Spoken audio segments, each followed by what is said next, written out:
Assalamualaikum warahmatullahi wabarakatuh. A'udzu billahi minasy syaithanir rajim. Bismillahirrahmanirrahim. Wa min ayatihi an khalaqa lakum min anfusikum azwajan litaskunu ilaiha wa ja'ala bainakum mawaddatan wa rahmah. Inna fi dzalika laayatin liqaumin yatafakkarun. Shadaqallahul azim. Kaum muslimin yang dirahmati Allah Subhanahu wa taala, pada episode kali ini saya akan menyampaikan ceramah singkat dengan judul Sakinah, Mawaddah, Warahmah. Merujuk pada Quran surat Ar-Rum ayat 21 yang saya bacakan di atas, Allah Subhanahu wa taala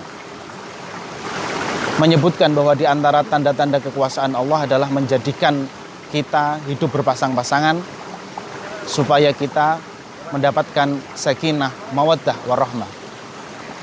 Apa itu sakinah, mawaddah, warahmah?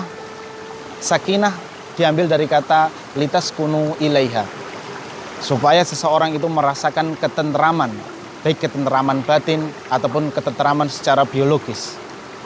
Mawaddah dan rahmah, saya mengutip pendapat atau penjelasan dari kitab Sofwatu Tafasir yang mengartikan bahwa mawaddah itu bentuk cinta dari seorang suami kepada istri. Sementara rahmah adalah bentuk penjagaan seorang suami terhadap istri atau istri terhadap suami, supaya keduanya tidak tertimpa sesuatu yang tidak baik. Bisa juga diartikan bahwa mawaddah adalah bentuk cinta yang masih ada kaitannya dengan syahwat. Jadi orang yang melakukan pernikahan ketika masih muda, maka pasti masih ada kaitannya dengan syahwat. Itu mawaddah. Kemudian rahmah adalah bentuk kasih sayang yang sudah tidak ada lagi syahwatnya. Seperti misalnya simbah-simbah kita sudah sepuh tapi tetap kemana-mana bersama, ke pasar bersama. Mbah Kakung sakit, Mbah Putri ngeroi, Mbah Putri sakit, Mbah Kakung mengusahakan mencarikan obat dan seterusnya. Itu rahmah. Sehingga wajar kalau orang mendoakan supaya hidup sakinah, mawaddah, warahmah, yaitu kehidupannya penuh ketenteraman, penuh cinta sejak mereka menikah sampai tua, sampai maut memisahkan mereka. Kaum muslimin yang dirahmati Allah Subhanahu wa taala, untuk itu perlu langkah-langkah tertentu untuk mencapai sakinah, mawaddah, warahmah. Yang pertama, Allah Subhanahu wa taala berfirman, wa'ashiruhunna bil ma'ruf. Pergaulilah pasanganmu dengan sebaik-baiknya. Kita dituntut supaya kita bergaul dengan pasangan kita secara baik. Kalau ada sesuatu yang mungkin tidak menyenangkan diri kita, fa in karihtumuhunna fa asa an takrahu syai'an wa yaj'alallahu fi khairan katsira.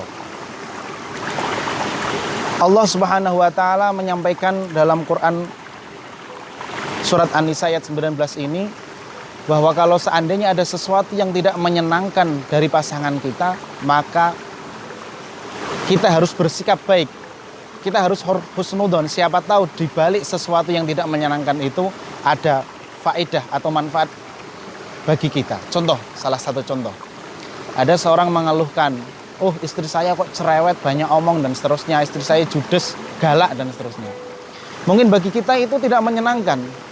Tapi siapa tahu itu adalah cara yang Allah berikan supaya istri kita itu selamat. Kalau dia cerewet, judes, galak, tidak ada laki-laki lain yang mendekat, sehingga itu jalan keselamatan. Kemudian yang kedua, Allah Subhanahu wa taala berfirman dalam Quran surat Al-Baqarah ayat 187.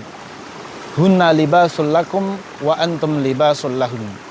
Kaum perempuan adalah pakaian bagi laki-laki dan laki-laki adalah pakaian bagi perempuan. Apa itu maksudnya pakaian?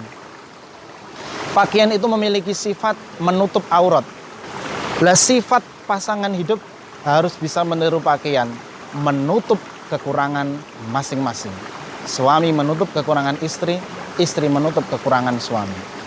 Selain itu, hunna libasul lakum wa antum libasul lahun, bahwa pasangan adalah berupa pakaian, itu bisa dimaknai seorang suami harus menjaga istrinya, istri juga harus menjaga suaminya supaya tidak sampai terjerumus melakukan perbuatan maksiat yang melawan ketentuan dan syariat Allah Subhanahu wa taala.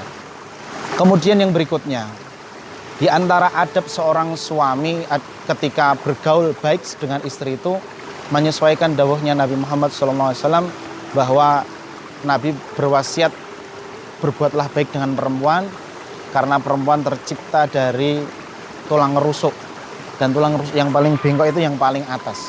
Kalau kamu berusaha meluruskan tulang rusuk yang bengkok itu tadi, dia akan pecah kalau dipaksa. Tapi kalau didiamkan saja akan bengkok terus. Maknanya adalah seorang suami harus bersikap baik dengan istri ketika menemukan ada sesuatu yang tidak menyenangkan dari istrinya. Menasihati dengan baik, memberikan masukan dengan baik. Karena kalau sampai menasihati atau menegur dengan cara kasar, akan pecah bahasanya. Artinya dia akan sulit untuk masuk nasihat itu. Dia bahkan mungkin akan melawan atau marah. Tapi kalau didiamkan saja, dia akan terus melakukan hal itu.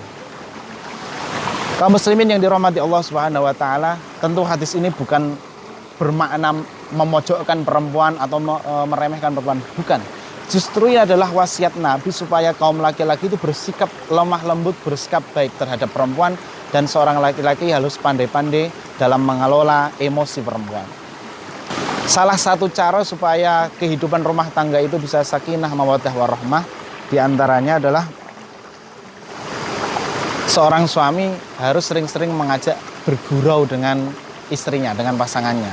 Hal ini bisa kita ambil contoh dari kehidupan Nabi Muhammad SAW. Suatu saat Nabi itu lomba lari dengan Sayyidah Aisyah. Kemudian disebutkan fasabaqathu fi yaumin wasabaqaha fi ba'dil ayyam. Qala sallallahu alaihi wasallam hadhihi bitilka. Pada suatu hari Aisyah mengalahkan Nabi dalam lari itu. Kemudian di hari yang lain Nabi mengalahkan Aisyah, sehingga Nabi mengatakan hadhihi bitilka. Ini adalah balasan kekalahanku yang kemarin, kira-kira begitu. Berarti kan tidak hanya sekali Nabi dan Sayyidah Aisyah bercanda dengan lari-lari itu, sebagaimana yang dicantumkan dalam syair Sayyidah Aisyah itu. Dengan cara bergurau, ngobrol, interaksi, ini akan menumbuhkan benih-benih cinta. Dan itulah modal dasar supaya keluarga itu menjadi sakinah, mawaddah, warahmah. Kemudian bagi seorang laki-laki ada 4 hal yang perlu diperhatikan. Arba'atun min sa'adatil mar'i. Ada 4 hal supaya seorang itu bisa bahagia. Yang pertama, antakuna zaujatuhu sholihah. Istrinya sholihah. Diawali dari bagaimana dia memilih pasangan hidup. Yang kedua, wa auladuhu abroron. Anaknya baik-baik dengan pendidikan yang baik. Yang ketiga, wa hulata'uhu sholihin. Dia bergaul dengan orang-orang yang baik. Karena itu ketika seseorang sudah mulai berumah tangga, kalau sebelum berumah tangga dia main ke sana kemari dengan teman-temannya, bergaul secara bebas, mulai dia mengucapkan akad nikah, dia harus memilih dengan siapa dia berteman. Dia harus memilih dengan siapa dia bergaul. Kalau sampai dia keliru memilih teman bergaul sehingga menjerumuskan dia pada hal-hal yang tidak baik, narkoba, minuman keras, zina, judi dan seterusnya, maka itu alamat akan berantakan rumah tangganya. Jadi yang ketiga, bergaul, mencari teman yang baik. Yang terakhir, wa ayyakuna rizquhu fi baladih, yaitu diusahakan supaya rizkinya, tempat mencari rizkinya itu di tempat tinggalnya, di negaranya. Atau bisa dimaknai ketika orang mencari rizki, jangan sampai meninggalkan keluarganya kalau tidak terpaksa. Orang bekerja, lelah, capek, suntuk, pulang ke rumah, kemudian dia bertemu dengan istri dan anaknya, itu adalah sebuah kebahagiaan. Itu adalah sebuah kebahagiaan. Sehingga sekali lagi yang poin keempat ini bisa dimaknai, kita mencari rizki tetapi tetap berkumpul dengan anak dan istri kita. Kaum muslimin yang dirahmati Allah Subhanahu wa taala. Kemudian bagian kedua adalah sekarang adab seorang istri terhadap suaminya. untuk mewujudkan keluarga yang sakinah, mawaddah, warahmah. Yang pertama, qanaah atau menerima apa adanya. Istri yang qanaah. Apa tuh qanaah itu? Qanaah adalah menerima sesuatu yang sudah menjadi jatahnya dengan penuh rasa syukur dan terima kasih. Suami memberikan rizki, terima kasih. Ucapkan terima kasih, ucapkan matur nuwun kepada suaminya. Jangan sampai seorang istri menuntut sesuatu yang di luar kemampuan suami. Itu akan membuat suami stres, akan membuat suami menjadi gelisah, merasa belum bisa membahagiakan. Kalau yang lebih parah lagi, suami akan berusaha mencari cara bagaimana mendapatkan uang tanpa memikir halal haram demi menuruti kehendak sang istri. Naudzubillah min dzalik. Tapi dengan istri bersikap qanaah, insya Allah suami akan tenang, keluarga akan damai, dan salah satu kunci terwujudnya sakinah, mawaddah, warahmah. Yang kedua, bagi seorang istri berkewajiban juga untuk hormat. Selain hormat pada suami, juga hormat kepada ibunya suami. Sesuai sabda Nabi Muhammad SAW, suatu saat Sayyidah Aisyah bertanya, "Ya Rasulullah, ayyun nasi a'dhamu haqqan 'alal mar'ati?" Wahai Nabi, bagi seorang istri siapa yang paling harus dia hormati? Nabi menjawab, qala zaujuha, suaminya. Kemudian Sayyidah Aisyah bertanya lagi, wahai Nabi, ayyun nasi a'dhamu haqqan 'alal rajuli? Siapa orang yang harus dia hormati bagi seorang lelaki? Nabi menjawab, qala ummuha, ibunya. Karena itu, seorang istri berkewajiban juga untuk hormat kepada ibunya suami. Jangan sampai suami mau hormat kepada ibunya, suami mau menjenguk kepada ibunya, suami mau takdim kepada ibunya, tapi dihalang-halangi. Jangan sampai. Jangan sampai. Kemudian yang ketiga, mendidik anak-anak di rumah dengan sebaik-baiknya, atau mencarikan pendidikan terbaik untuk anak-anaknya, untuk mewujudkan keluarga yang sakinah, mawaddah, warahmah. Karena apa artinya harta yang banyak, apa artinya suami istri romantis, tetapi anaknya tidak terurus, tetapi anaknya tidak mendapatkan pendidikan yang terbaik. Apa artinya semua itu? Sehingga kewajiban seorang istri di rumah adalah mendidik anaknya, karena ibu adalah madrasah yang pertama bagi anak. Ibu adalah sekolah pertama bagi anak. Kemudian yang tidak kalah penting lagi adalah seorang istri harus menutup rapat-rapat kekurangan suaminya. Jangan sampai justru kekurangan suaminya itu dibeberkan kepada orang lain, bahkan kepada orang tuanya sendiri sekalipun. Jangan sampai. Karena kalau istri melaporkan kekurangan suaminya kepada ibunya si istri tadi, atau orang tuanya si istri tadi, itu nanti akan terjadi benih-benih ketidakharmonisan antara mertua dengan menantu. Kemudian di antara adab istri terhadap suami adalah seorang istri tidak diperkenankan puasa sunat kecuali setelah mendapatkan izin dari suami. Seorang istri tidak diperkenankan pergi keluar jalan-jalan ke pasar atau kemanapun kecuali setelah izin kepada suami. Itulah yang saya nukil dari kitab Adabul Islam fi Nidhamil Usrah karangan As-Sayyid Muhammad Ibni Alawi Al-Maliki. Kaum muslimin yang dirahmati Allah Subhanahu wa taala, saya kira itu yang dapat saya sampaikan. Semoga ada manfaatnya. Kalau ada kekurangan itu karena keterbatasan ilmu yang saya miliki. Kalau ada kelebihan semuanya datangnya dari Allah Subhanahu wa taala. Wallahul muwaffiq ila aqwamit thoriq. Wassalamualaikum warahmatullahi wabarakatuh.